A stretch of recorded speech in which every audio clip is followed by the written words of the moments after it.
Well, it's officially official. The Xbox Series X and PlayStation 5 have been out for 6 months now. And it feels super weird saying it because half the people that want these consoles can't even get them. You know, because we're in a global pandemic, a global chip shortage, and scalpers just want to suck the fun out of everything for a couple $100.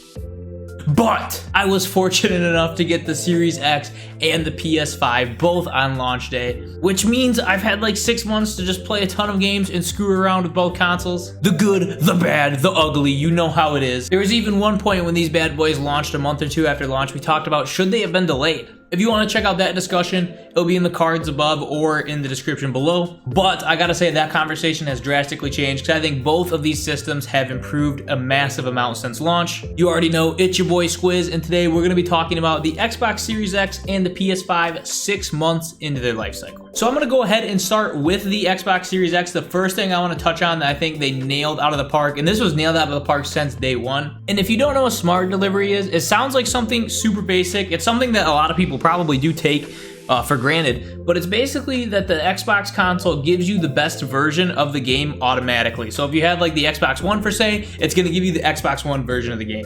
Makes sense, right? But if you take that game that you had on your Xbox One, and then when you get a Series X, you download it again, it'll automatically give you that updated version. And like I said, it sounds like a common sense move, but there's tons of issues with the PS5 at launch, especially with Call of Duty. It was downloading the PS4 version of the game. There's people playing on a PS5, playing the older version of a game and not even realizing it. And there even was an issue with it at launch with the Series X, with Call of Duty. Again, it's a really good example of it. It was actually bricking consoles in some cases. I was playing the incorrect version and it just messed everything up in there. Now since then, I haven't heard of any issues with smart delivery. I've had no issues with it. And again, it's something that's seamless that if you don't really look into it, you don't think about, but it's seriously a great plus for Xbox. Microsoft knocked it out of the park with that one. And the next thing that just the Series X has that has improved drastically since launch is quick resume. And if you don't know what quick resume is, it's exactly what it sounds like. You can have multiple games open at the same time. So if I go from playing Recore over to Slay the Spire, I don't have to close the app in general. I could switch in between the two and it basically starts off right where you left off.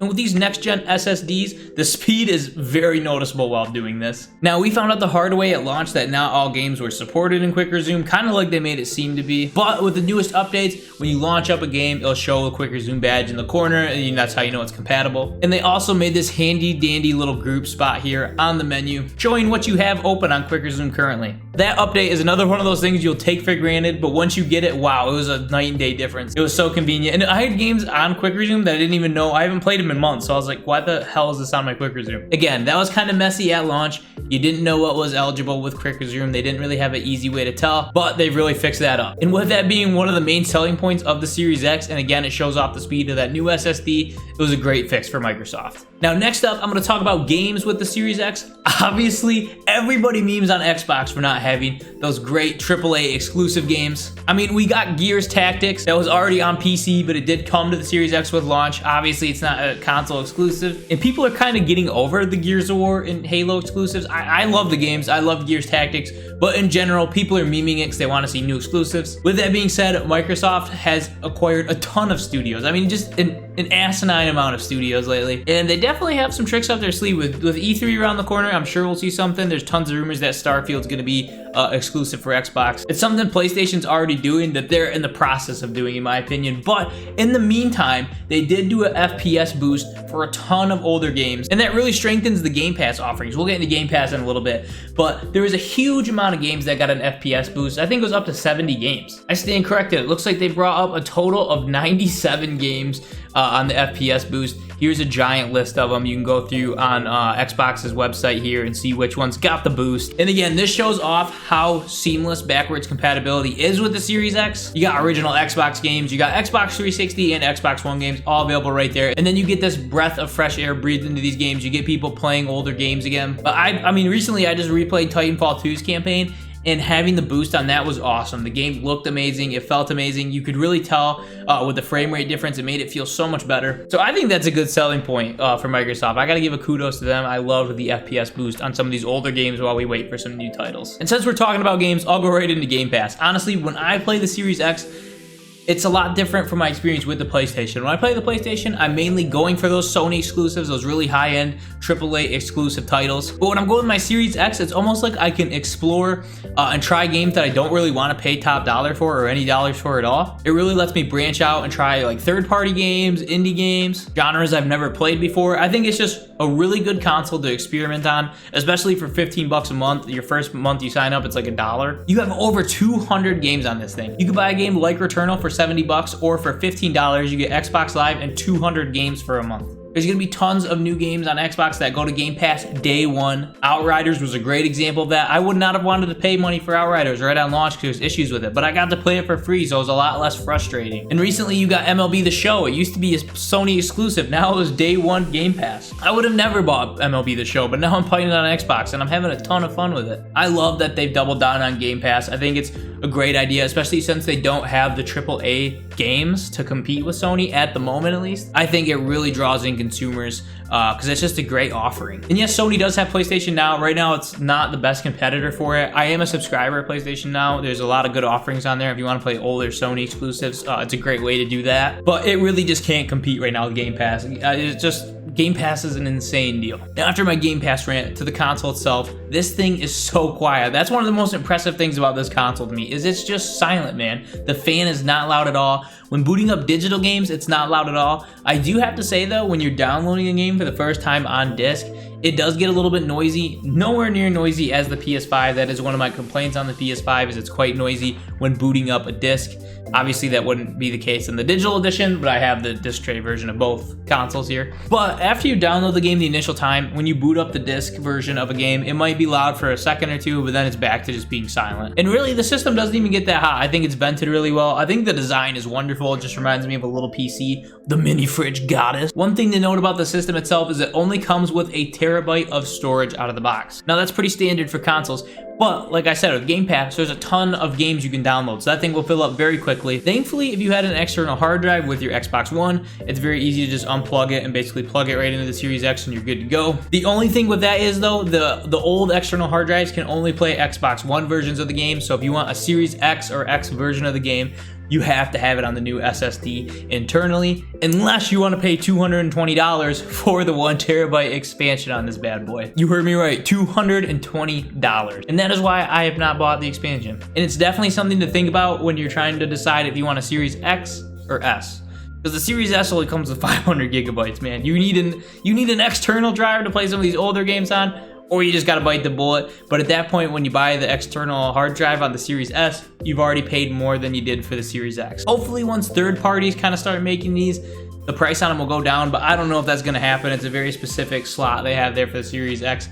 I'll be waiting to see. I really hope the price starts to go down on those bad boys. And then the last thing I'll touch on with Xbox is the controller itself. Not much has changed with the controller itself, other than the D-pad being the biggest thing. It's kind of a rocker D-pad now, and that feels great. I love having that D-pad. It feels so much better than the old Xbox One controller, the DualShock 4, the DualSense. And other than that, they put a little texture on the triggers. The triggers feel slightly different, and the texture is always going to be on the back of the controller now. They did that with some of them on the Xbox One controllers, but not all of them. What I like about it is they took the old Xbox One controller and basically just enhanced it. You know the saying, if it ain't broke, don't fix it, baby. Out of the base level controllers, this bad boy is definitely my favorite. Now over to the PS5 side of things, and I know I was a little tough on it when talking about the Xbox, but I'm gonna be a little tough on the Xbox while talking about the PS5 here. As I was talking about earlier, what made the PS5 experience different for me is I wasn't branching out and trying new genres. I was playing what Sony is amazing at, exclusive AAA titles. Obviously, not much has changed here with that. Sony is gonna be the dominant one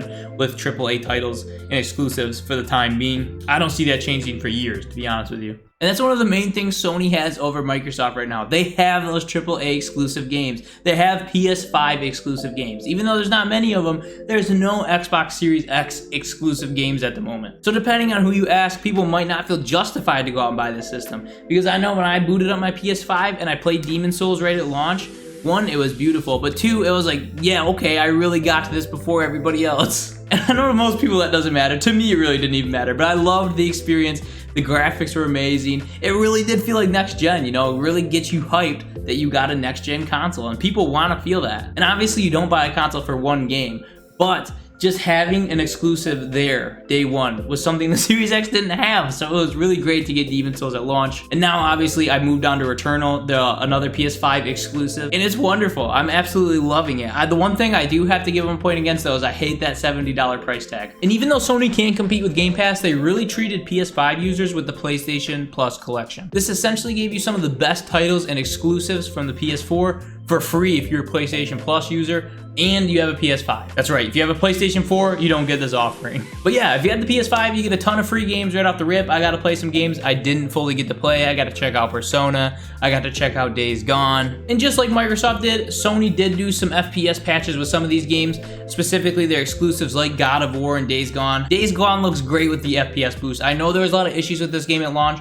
but if you're a PS5 user, please go back and try to play that game again. So yeah, if you loved PlayStation before, I would definitely double down on the PS5. You're gonna get those great exclusives. Like I said, we all know that's coming. They have all the games right now. One of the main things I noticed right away at the PlayStation 5 is I really liked the new user interface. Obviously, Xbox didn't change the interface at all, and some people were really turned off by that. And all they've added recently is just changing the background on it. And I mean, that's cool, don't get me wrong, that's awesome.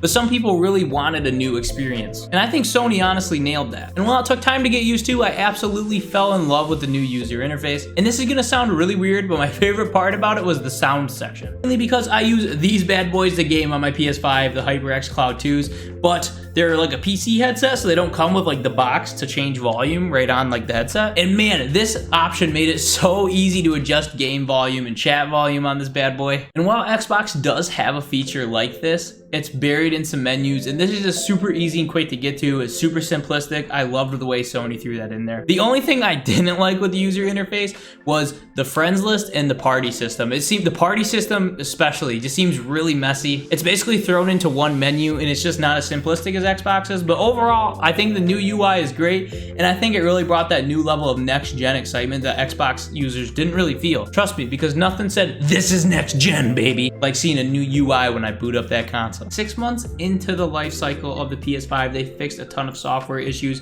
Again, the PlayStation standby mode issues came back. PlayStation 4 users know standby mode is absolutely terrifying. There's tons of PS4 Pro issues with standby mode. And at launch, there was tons of issues with the PS5 standby mode too. Specifically, if you tried doing what Xbox actually nailed and plugging in the old external hard drives into the PS5, a lot of people were having corrupted save data, specifically with Miles Morales. If you basically went into standby mode while playing a Spider-Man game, there's a chance it could break your console and you'd have to factory reset, or you were just screwed. I mean, there was tons of people reporting this on Twitter and Reddit. Obviously, within the first month that got hashed out, a lot of these issues got resolved, but people are still terrified of rest mode, and I'm telling you, I'm not using standby rest mode. I completely turned off the option on my console. I'm not risking it. And the fact that you can't just simply plug in your external hard drive without worrying about some save corruption or issues isn't smooth on their part. See, Microsoft nailed that, Sony didn't nail that part. But in terms of the system and controller itself, I gotta say the DualSense really did impress me, specifically with Astro's Playroom, a free PS5 exclusive that comes pre-installed on your console. This is basically a 4 to 6 hour platformer that shows off the features of the DualSense. It really shows off the haptic feedback, and I gotta say, I thought it was gonna be super gimmicky, and it's not gimmicky at all. It's almost like the Joy-Cons HD Rumble on steroids. I mean, if you're walking through grass, you can feel more resistance. In shooters, if you're like pressing the trigger, the resistance can change, and I know all you pro shooters are worried about it. You can turn it off, but it just makes it feel so much more immersive. In Returnal, you can feel the rain through the controller, people. So I gotta give it to Sony on that one. They really did impress me with the new tech in their controllers. The only downside to them, I would say, is they have a short battery life. Now, in terms of the system itself, while I really like the design, I love the black and white look. It looks amazing. The system is huge. I mean, look at it compared next to the Xbox. This thing is massive. And it doesn't bother me much because I do play on a gaming desk. I have a ton of space for it. If you were using like an entertainment center, it might not fit in your entertainment center. And I have mine standing up. You can lay it down. The stand will support that as well. But still, it's long too. I don't know how you're gonna fit that in an entertainment center. It looks sweet, in my opinion. It looks great, but it's just too big. And I'm sure we'll get a slim model, as we always do. I mentioned this earlier in the video, but I'm gonna go back to it really quick.